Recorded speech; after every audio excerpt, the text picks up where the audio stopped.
जो हमारा टॉपिक है वो है पोजीशन टाइम ग्राफ, या फिर हम इसको बोल सकते हैं डिस्प्लेसमेंट टाइम ग्राफ भी आप इसको बोल सकते हो।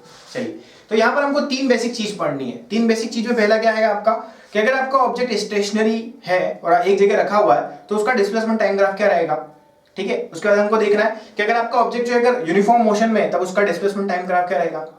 और एक और टर्म आती है हमारे पास में एक्सेलरेशन, यानी कि अगर आपका ऑब्जेक्ट कांस्टेंट एक्सेलरेशन के साथ में अगर मूव कर रहा है तो उसका डिस्प्लेसमेंट टाइम ग्राफ क्या होगा, ये अभी हमें देखना है। तो हम स्टार्टिंग करते हैं पहले स्टेशनरी ऑब्जेक्ट से। स्टेशनरी ऑब्जेक्ट का मतलब क्या हुआ कि आपका ऑब्जेक्ट यहां रखा हुआ था किसी ए पॉइंट के ऊपर, तो जब time is equal to T is equal to 1 second हो रहा था तो वो इस पोजीशन पे था। जब टाइम मेरा 5 सेकेंड हो गया तब भी वो इसी पोजीशन के ऊपर ही रखा हुआ है। तो ऐसे ऑब्जेक्ट को हम बोलते हैं स्टेशनरी ऑब्जेक्ट, यानी कि ऑब्जेक्ट की पोजीशन में टाइम के साथ में अगर कोई चेंज नहीं हो रहा होता है तो हम बोल सकते हैं कि ऑब्जेक्ट हमारा स्टेशनरी है, यानी कि रखा हुआ है। जैसे ये पेन टेबल पे मैंने रख दिया तो ये मैं आधे घंटे बाद भी आऊंगा ना तो भी टेबल पे ही रखा हुआ दिखेगा, दैट मीन्स ये मेरा स्टेशनरी है। क्लियर है। चलिए, तो हम पोजीशन टाइम ग्राफ की अगर बात करते हैं तो मैंने आपको पहले ही सिखाया था कि जो वेरिएबल रहता है उसको हम लेते हैं काय पे, एक्स पे, और जो वेरिएबल नहीं है उसको हम वाई पे ले सकते हैं। फॉर एग्जांपल जैसे कि जिसमें हम चेंज कर रहे होते हैं उसको हम एक्स पे लेते हैं और जिसमें चेंज हो रहा होता है या फिर नहीं भी हो रहा होता है उसको हम वाई पे लेते हैं। तो चेंज काय में हो रहा है दोस्तों, टाइम में चेंज हो रहा है तो टाइम को यहाँ लेते हैं, और यहाँ पर हम किसको लेते हैं, पोजीशन या फिर डिस्प्लेसमेंट, आप जो इसको कहना चाहो। ठीक है, तो मैं कहता हूं कि जब मेरा टाइम 0 सेकेंड था तब मेरा ऑब्जेक्ट था कुछ एक्स नॉट पोजीशन के ऊपर रखा हुआ था। ठीक है, जब मेरा time t is equal to 0 था तब वो x नोट पे रखा था, t is equal to 1 second हुआ तो भी वो x नोट पे ही है, यानी कि कहां पर है, यहीं पर है। t is equal to 2 second हुआ तो भी वो ऑब्जेक्ट मेरा यहीं पर है। दैट मींस यानी कि यहां पे मुझे एक स्ट्रेट लाइन मिल रही है in the form of a parallel to x axis, एक लाइन मिल रही है। अगर ऐसी लाइन मिल रही है तो मुझे पता चला कि टाइम चेंज हो रहा है मगर पोजीशन चेंज नहीं हो रही है ऑब्जेक्ट की, यानी कि यहां मेरा ऑब्जेक्ट स्टेशनरी है। चाहिए, तो ये हो गया मेरा position time graph for an stationary object. बस इतना ही पढ़ना था। चलिए आगे बात करते हैं। फिर आपका आता है यूनिफॉर्म मोशन। यूनिफॉर्म मोशन का मतलब क्या होता है, object cover equal distance in equal interval of time. हम पढ़ चुके हैं in equal interval of time, ये हम देख चुके हैं, ये हम डेफिनेशन बहुत अच्छे से पढ़ चुके हैं। यानी कि अगर आपका ऑब्जेक्ट इक्वल डिस्टेंस कवर कर रहा है इक्वल इंटरवल ऑफ टाइम में तो उस ऑब्जेक्ट का हम बोलेंगे कि उसका मोशन कैसा है, यूनिफॉर्म मोशन है। चलिए, ये बात भी हमको समझ में आ गई।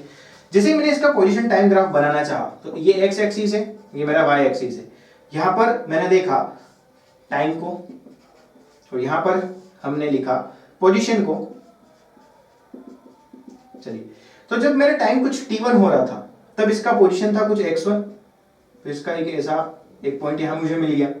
जब मैंने देखा टाइम मेरा t2 हो रहा था तब इसकी जो पोजीशन थी वो कितनी थी, x2, यानी कि यहां पर जो पोजीशन थी वो कितनी थी, x2 थी। फिर मैंने इसका जैसे ग्राफ ड्रॉ करा तो मुझे एक स्ट्रेट लाइन मिली, मुझे एक स्ट्रेट लाइन मिली। ठीक है, और दो पॉइंट मुझे मिले यहां पर, एक पॉइंट ए और एक पॉइंट बी मिला। ये था मेरा पोजीशन और टाइम ग्राफ का ग्राफ, किसके लिए, यूनिफॉर्म मोशन के लिए। ये चीज क्लियर होगी। फिर मैंने क्या करा, ये जो मेरा ए पॉइंट था इसको मैंने यहां बढ़ाया और इस बी पॉइंट को यहां बढ़ाया, एक कोई रैंडम पॉइंट लिया मैंने यहां पर ओ। ठीक है, अच्छा, ये ओ और ए के बीच में जो एंगल था थीटा था, ये जो थीटा था और यहां पर जो थीटा था वो सिमिलर थे, क्योंकि एक स्ट्रेट लाइन और यहां पर बनने वाले जो थीटा है वो हमेशा सेम रहेंगे, ये हम सभी को पता है। फिर मैंने क्या करा कि यहां पर मैंने एक चीज नोटिस करी कि ए से लेके बी तक, ए से लेके ओ तक में यहाँ t2 है, ये t1 है, यहां से लेके यहां तक t1 था और यहां से लेके यहां तक कितना था, t2 था। तो बीच का टाइम कितना हो जाएगा दोस्तों, t2 माइनस t1। चलिए, ये बात भी सही है।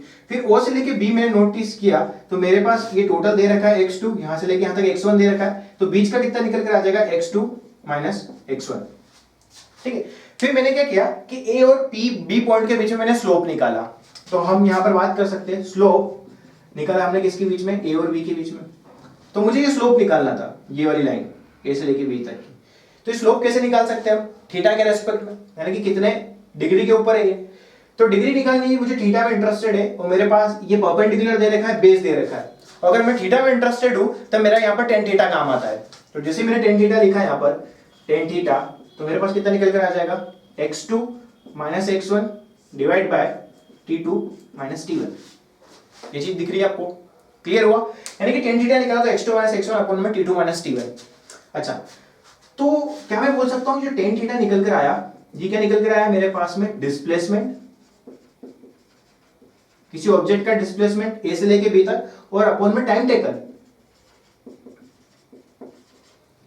अपॉन में कितना क्या निकल कर आया, टाइम टेकन। दैट मींस यहां पर डिस्प्लेसमेंट अपॉन टाइम, ये टर्म मुझे सुनी सुनी लग रही है, ये क्या होता है, displacement per unit time, displacement per unit time, हाँ इसको तो वेलोसिटी कहते हैं।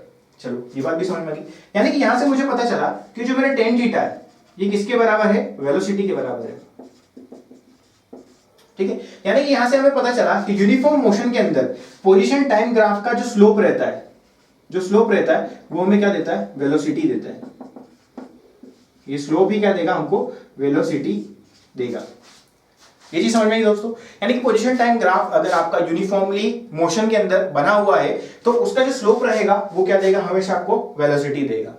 ये चीज क्लियर हो गई, ये चीज समझ में, ये दिख भी रहा होगा आपको, tan theta is equal to velocity. ये चीज हमको निकलकर सामने आई है कि इसका जो पोजीशन टाइम ग्राफ के बीच में अगर हम प्लॉट करते हैं कोई भी इस टाइप से ग्राफ, तो वो ग्राफ का जो ये स्लोप रहता है ये हमको क्या देता है, वेलोसिटी देता है। चलिए, ये था हमारा दो टाइप के मोशन, एक स्टेशनरी के लिए देख लिया, एक यूनिफॉर्मली के लिए देख लिया। अब हमको बात करनी काय के लिए, यूनिफॉर्मली एक्सेलरेटेड मोशन के लिए। तो यूनिफॉर्मली एक्सेलरेटेड मोशन की अगर मैं बात करता हूं तो आपको फॉर्मूला पता ही है, एस इज इक्वल टू क्या होता है, UT plus half A T square. तो यहां से मैं बोल सकता हूं कि ये डायरेक्टली प्रोपोर्शनल होगा टी स्क्वायर के। ठीक है, जब हम इसका ग्राफ ड्रॉ करते हैं, इसका ग्राफ हम ड्रॉ करते हैं तो हमारे पास एक कर्व निकल कर आता है, इसका एक कर्व निकल कर आता है। ये हमारा वही है पोजीशन और ये वही है हमारा टाइम। ये चीज क्लियर है। अगर मैं यहां पर कोई एक पॉइंट लेता हूं, एक पॉइंट लिया मैंने, सपोज कीजिए यहां पर P और एक पॉइंट लिया यहां पर Q, मुझे एक चीज तो पता चल चुकी है कि डिस्प्लेसमेंट और टाइम ग्राफ का स्लोप जो रहता है मुझे क्या देता है, वेलोसिटी देता है। तो क्या मैं यहां पर भी निकाल सकता हूं वेलोसिटी? चलिए देखते हैं। अगर मैं इस P पॉइंट की बात करता हूं तो मुझे एग्जैक्टली इस P पॉइंट के ऊपर उसकी क्या वेलोसिटी है वो निकालनी है। चलिए तो निकाल लेते हैं।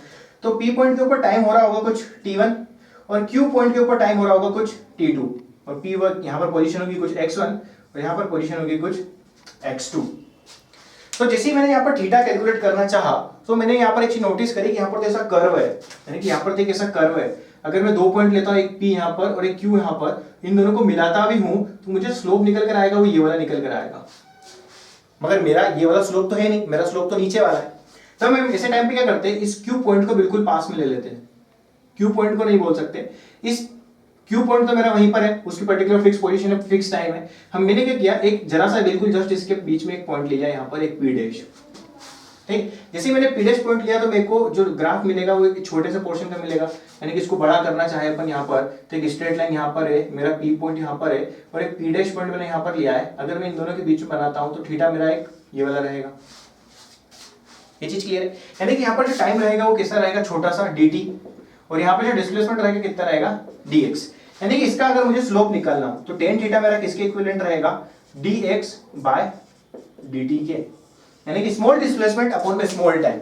ये हम इंटीग्रेशन और डिफरेंशिएशन वाली टर्म में अच्छे से देख चुके हैं, तो यहाँ पर ज्यादा हम डीप में नहीं पढ़ेंगे।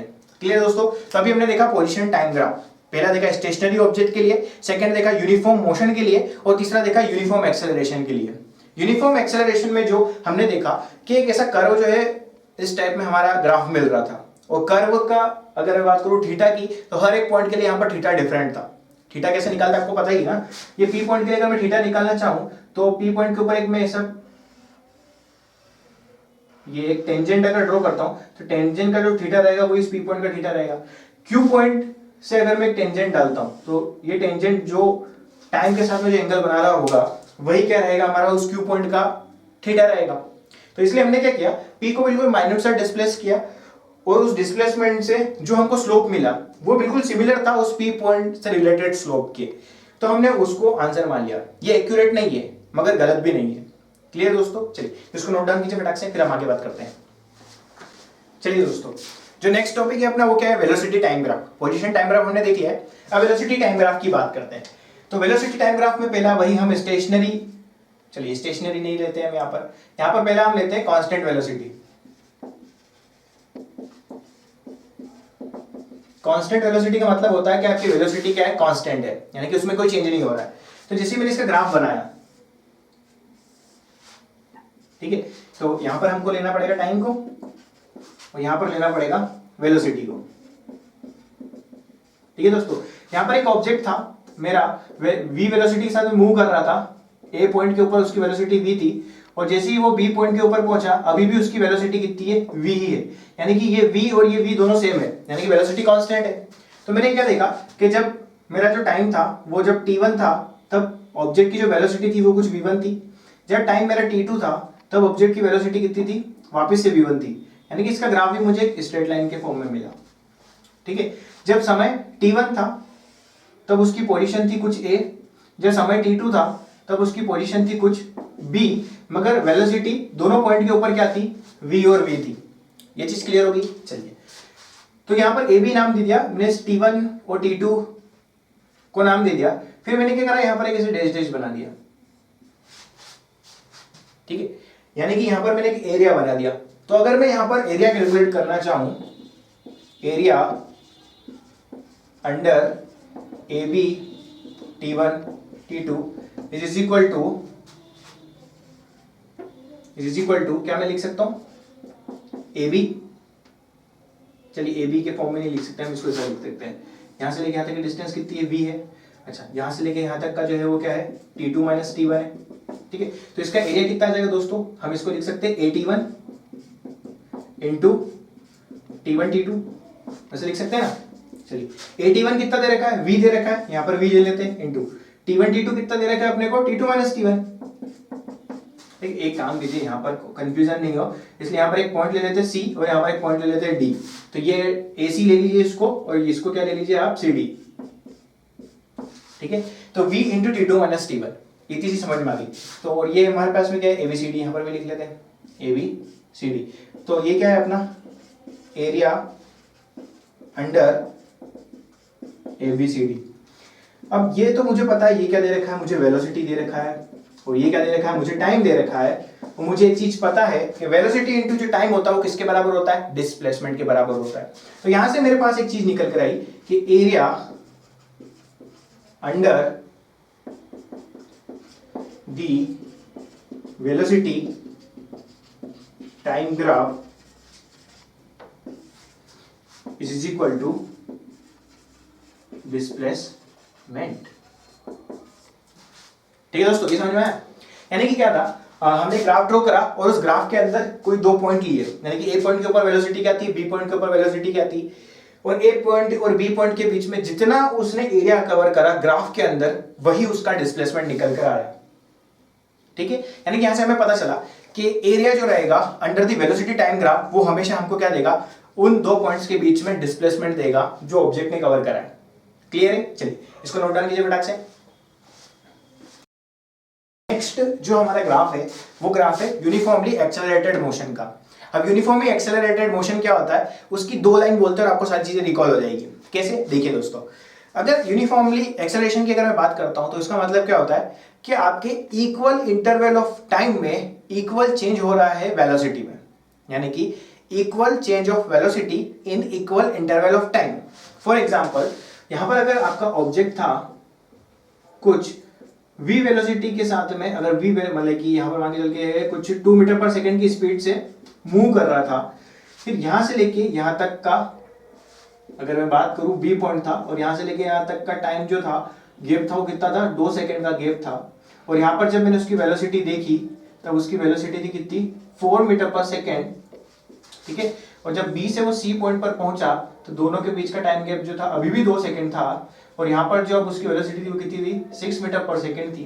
तो मैंने जब ये चेक किया कि A से लेके B तक में वेलोसिटी में जो चेंज आया है वो कितने का आया है, 2 मीटर पर सेकंड का चेंज आया है, और B से लेके C तक में भी जो चेंज आया है वो कितना आया है, 2 मीटर पर सेकंड का चेंज आया है।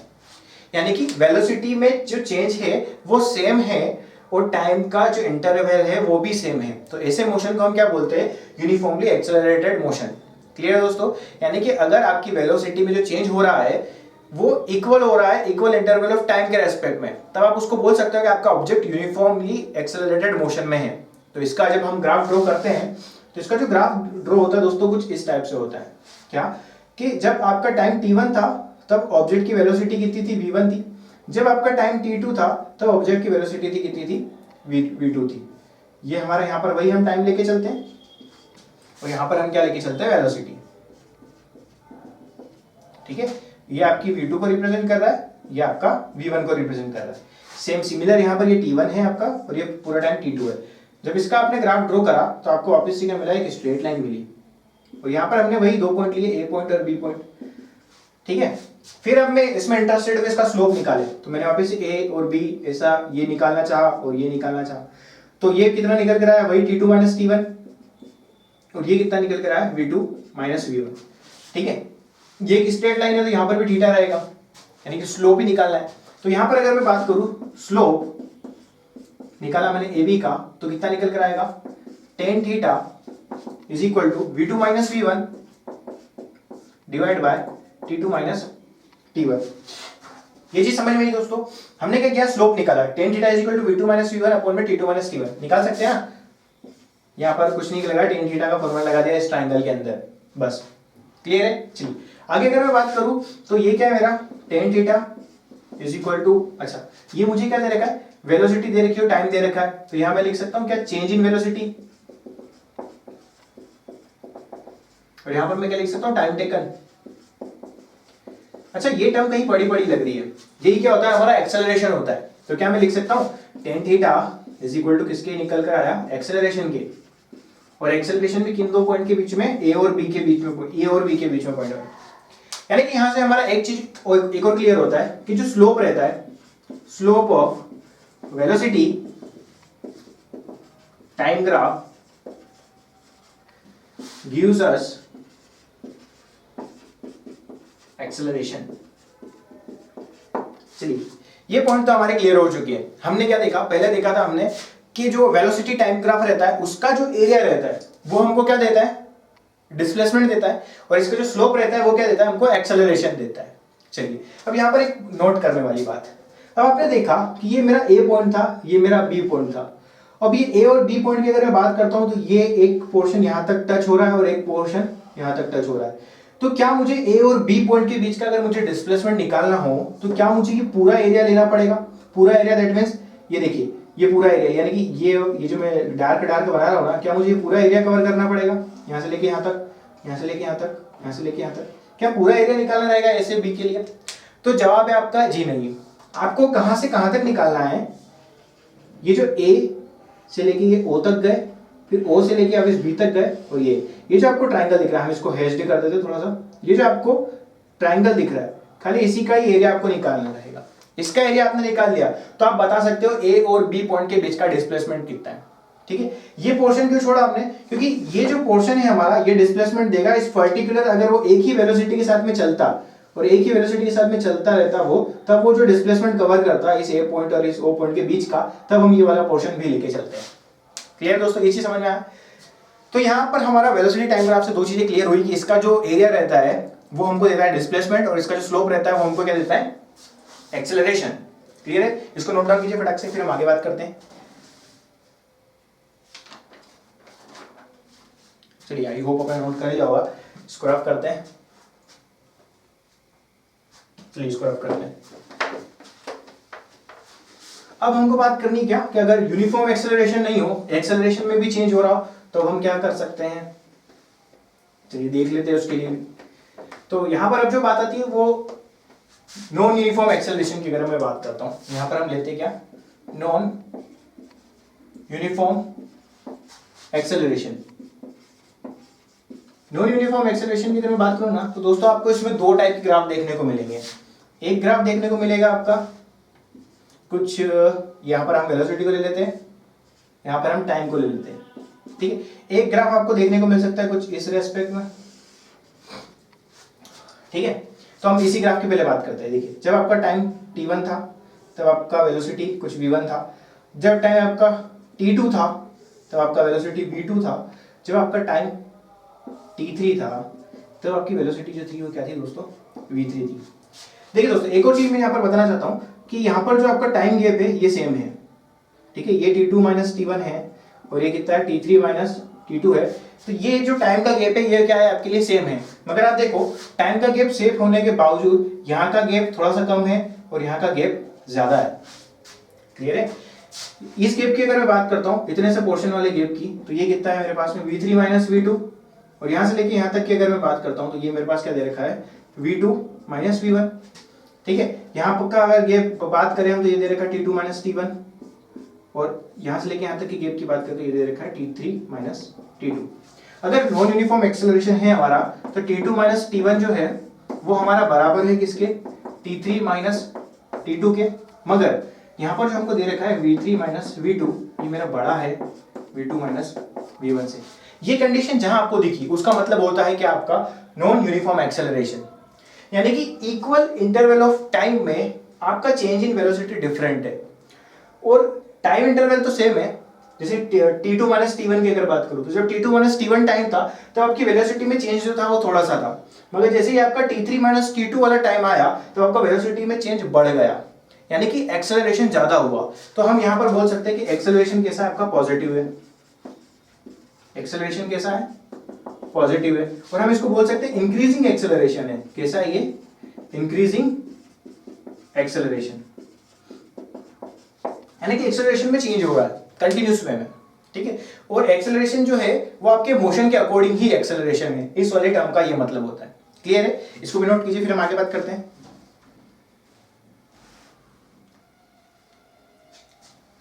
चलिए ये चीज समझ में आ गई आपको, इसको रफ करते हैं।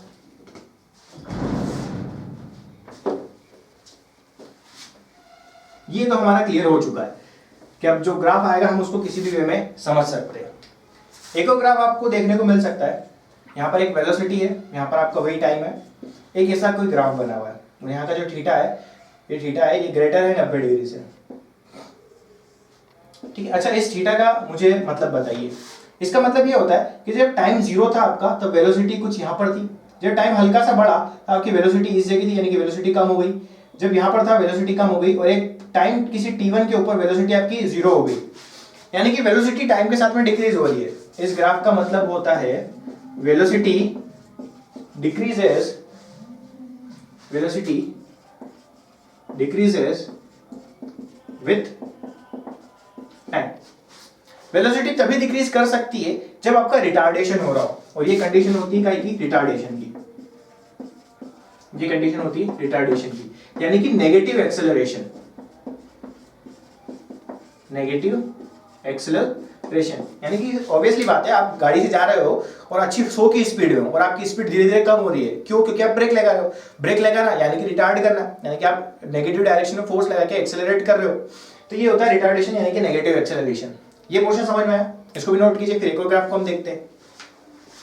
चलिए दोस्तों, अब एक और जो ग्राफ है आपका, वो भी आपका नॉन यूनिफॉर्म एक्सेलरेशन से रिलेटेड है।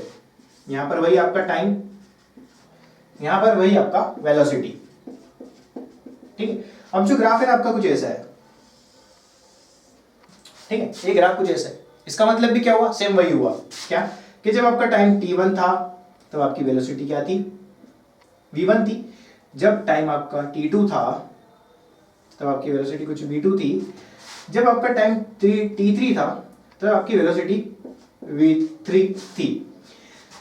अगर मैं इन दोनों पॉइंट्स के बीच में गैप देखता हूं तो ये मुझे गैप थोड़ा सा कम दिख रहा है, और ये v2 और v1 के बीच में मुझे गैप ज्यादा दिख रहा है। यानी कि ये जो मेरा गैप 1 है और ये मेरा गैप 2 है, इन दोनों के बीच में बहुत डिफरेंस है। यानी कि गैप जो मेरा 1 है ये बड़ा है गैप 2 से, ठीक है। और ये गैप ही मुझे क्या बताता है, चेंज इन वेलोसिटी। यानी कि मेरा जो v2 माइनस v1 है ये मेरा बड़ा है किससे, v3 माइनस v2 से। मगर यहां पर जब टाइम की बात करूं तो ये टाइम मेरा सेम है। अगर यहां पर डेल्टी टाइम हो रहा है तो यहां पर भी मेरा डेल्टी टाइम हो रहा है, यानी कि इक्वल इंटरवल ऑफ टाइम होते हुए भी यहां पर जो चेंज इन वेलोसिटी है वो क्या है, डिफरेंट है। इस वजह से ये जो पोर्शन है मेरा, ये किसके लिए रिस्पॉन्सिबल रहेगा, रिटार्डेशन के लिए, रिटार्डेशन यानी कि नेगेटिव एक्सेलरेशन। तो इस टाइप का ग्राफ दिखे आपको तो आप बोल सकते हो नेगेटिव एक्सेलरेशन। और जो भी हमने ग्राफ डिस्कस करे वो रिलेटेड थे आपके position time graph, velocity time graph, ये आपके क्वेश्चंस में आपको देखने को मिल सकते हैं, तो आप उसके रेस्पेक्ट में ऐसा निकाल सकते हो। क्लियर दोस्तों, चलो। और कभी भी आपको कुछ ऐसा ग्राफ देखने को मिले, ऐसा गोला बना हुआ हो, ठीक है, तो इस गोले का मतलब क्या है कि यहाँ से चलना तो स्टार्ट करा और वापस पीछे आ रहा है, यानी कि इतने से पोर्शन की अगर मैं बात करूँ तो यहाँ अगर टाइम t1 है, यहाँ पर अगर टाइम t2 है और ये ऐसा ग्राफ शो कर रहा है, तो टाइम कम हो रहा है और टाइम कम होते होते वेलोसिटी कम हो रही है। टाइम क्या कम हो सकता है, टाइम तो हमेशा बढ़ता ही है, तो टाइम कम वाला। चलिए दोस्तों, इस चैप्टर से रिलेटेड जो हमारा लास्ट टॉपिक है वो है रिलेटिव वेलोसिटी। हाँ, यानी कि यहाँ हमारा चैप्टर पूरा खत्म हो जाएगा। ठीक है, तो अभी तक हमने बहुत सारी चीजें देख ली है, ये आखिरी कॉन्सेप्ट है, इसको हम अच्छे से समझेंगे कि रिलेटिव वेलोसिटी होता क्या है। तो देखिए दोस्तों, स्टार्टिंग में हमने जब बात करी थी तो आपको कोई भी मोशन जो रहता है वो परफेक्ट स्टेशनरी मोशन नहीं रहता है। ठीक है, और जो कोई ऑब्जेक्ट अगर मूव कर रहा है तो वो एक प्योर मोशन भी नहीं होता है, यानी कि यहाँ पर जो मोशन रहता है ना वो रिलेटिव कंडीशन शो करता है। यानी कि अगर मैं यहाँ खड़ा हुआ हूं और यहाँ खड़े हुए अगर इस पेन को देख रहा हूं तो ये अभी मेरे लिए स्टेशनरी है, मगर अगर कोई पर्सन इस ऑब्जेक्ट को अंतरिक्ष यानी कि आपकी स्पेस से अगर देख रहा हो तब ये पेन उसके लिए ऐसा अर्थ के साथ में घूमता हुआ उसको दिखाई दे रहा होगा। यानी कि for my point of view this pen is stationary, मगर उस पर्टिकुलर अंतरिक्ष वाले आदमी के लिए ये पेन रुका हुआ नहीं है। यानी कि यहाँ पर जो बात होती है वो रिलेटिव जो वेलोसिटी आपको दिख रहा है यहाँ पर डिपेंड करता है कि जो वेलोसिटी यानी कि आप मोशन कंसिडर कर सकते हो इसको, तो कोई भी ऑब्जेक्ट मोशन में है या नहीं है ये डिपेंड करता है कि आप किस पोजीशन से देखना चाहते हो, और यही कॉन्सेप्ट बताता है आपका रिलेटिव वेलोसिटी। कैसे, चलिए देखते हैं। फॉर एग्जांपल यहाँ पर एक पर्सन था ए और एक पर्सन था बी। ये किसी एक बस में ट्रेवल कर रहे थे और इनकी जो वेलोसिटी थी वो कितनी थी, v थी, और एक कोई पर्सन खड़ा होता है यहाँ पर c।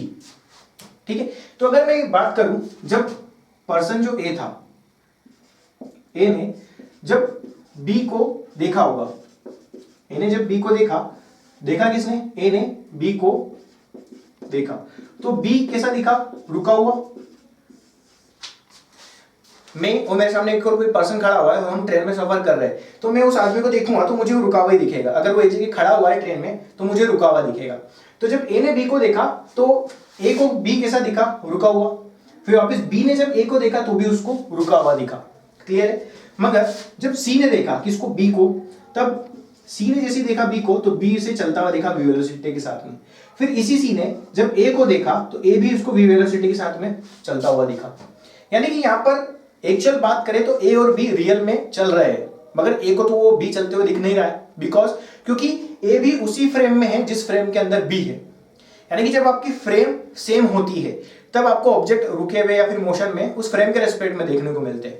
यहाँ पर अगर सी के फ्रेम की बात करूं तो सी का फ्रेम डिफरेंट है ए और बी के फ्रेम से, तो सी वाले को ए और बी की एक्चुअल पोजीशन दिख रही है कि वो मोशन में है या नहीं है। क्लियर है, चलिए कंफ्यूज नहीं होते हैं, डायरेक्ट हम रिलेटिव वेलोसिटी के कॉन्सेप्ट के ऊपर हम बात करते हैं। ठीक है, अगर मैं बात करूं यहां पर मैंने लिख रखा है वेलोसिटी ऑफ ए बी, इसका मतलब आप समझिए। सबसे पहले इसका मतलब होता है velocity of A when seen by B. इसका मतलब होता है velocity of A when seen by B, यानी कि जब बी देख रहा है ए को तब ए की वेलोसिटी क्या होगी। कहीं अगर ऐसा लिखा दिखे वेलोसिटी ऑफ ए सी, इसका मतलब होता है velocity of A when seen by C. Clear है, ये दो चीज समझ में। अब वेलोसिटी जो ए बी होता है ना, इसका जो फॉर्मूला रहता है वो क्या रहता है, V A minus V B, और वेलोसिटी ऑफ जो ए सी रहता है इसका फॉर्मूला क्या होता है, वी ए माइनस वी सी। ठीक है, यानी कि यह कुछ भी हो सकता है, या फिर ये ऐसा भी हो सकता है वेलोसिटी ऑफ बी और ए भी हो सकता है, इसको हम क्या लिखेंगे, velocity of B minus velocity of A. Velocity of C A भी हो सकता है, जिसको हम लिखेंगे V C minus V A. ये डिपेंड करेगा। ठीक है, जैसे कि v के बेस में लिखा हुआ है, सपोज करते हैं यहाँ पर लिखते हैं पी क्यू, तो सबसे पहले कौन है, p है, तो यहाँ पर आ जाएगा वी पी, फिर लगा दो माइनस, फिर यहाँ लिख दो वी क्यू। तो ये इस टाइप से रिलेटिव वेलोसिटी का कॉन्सेप्ट चलता है। ठीक है, अच्छा ये हम लिख रहे हैं ये क्या है, तो चलिए देखते क्या है ये। इसको हम सबसे पहले रफ करते हैं। चलिए इसको नोट कर लिया होगा आपने, नहीं करा तो इसका स्क्रीनशॉट ले लीजिए, फिर हम रफ करते हैं। चलिए इसको रफ कर देते हैं।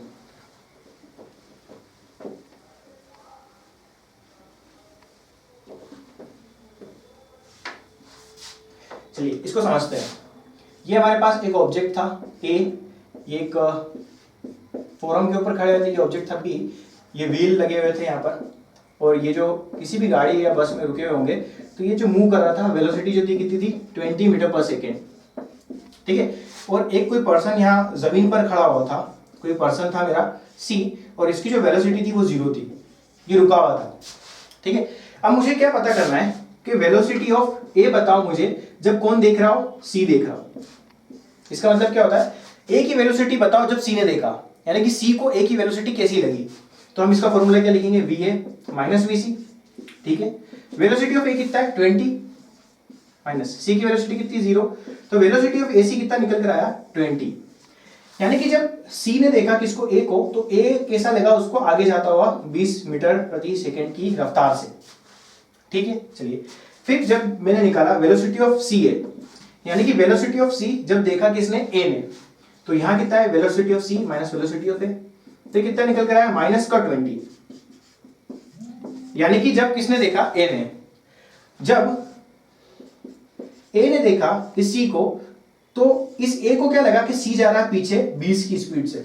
ऑब्वियसली बात है ना, इसको कैसे समझे हम, जैसे आप किसी ट्रेन में खड़े हुए हो और बाहर एक किसान को देख रहे हो और ट्रेन आपके आगे चल रही है, तब आप देखते हो ना कि जो पेड़ वेड़ है सब पीछे की तरफ जाते हैं, तो आपको ऐसा क्यों दिख रहा होता है, क्योंकि आपका मोशन हो रहा है, मगर आप सामने वाले को रिलेट कर रहे हो अपने मोशन से। तो सेम केस वही है, एक्चुअली मोशन ए कर रहा था, मगर उसको कैसा दिखा कि सी पीछे की तरफ 20 की स्पीड से जा रहा है।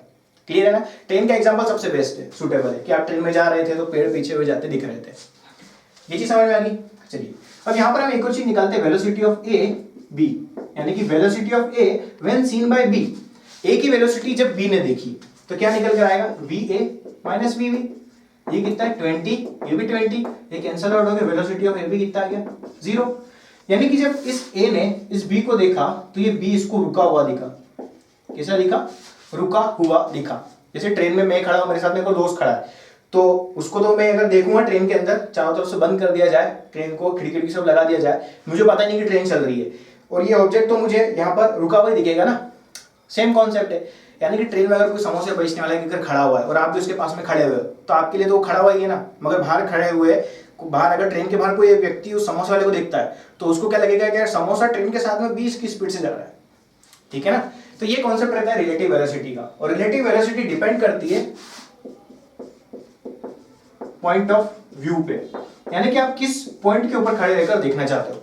तो ये आई होप आपको ये कॉन्सेप्ट क्लियर हो गया होगा कि रिलेटिव वेलोसिटी होता क्या है। तो इसको फटाक से नोट डाउन कीजिए, फिर हम छोटा सा क्वेश्चन देख लेते हैं।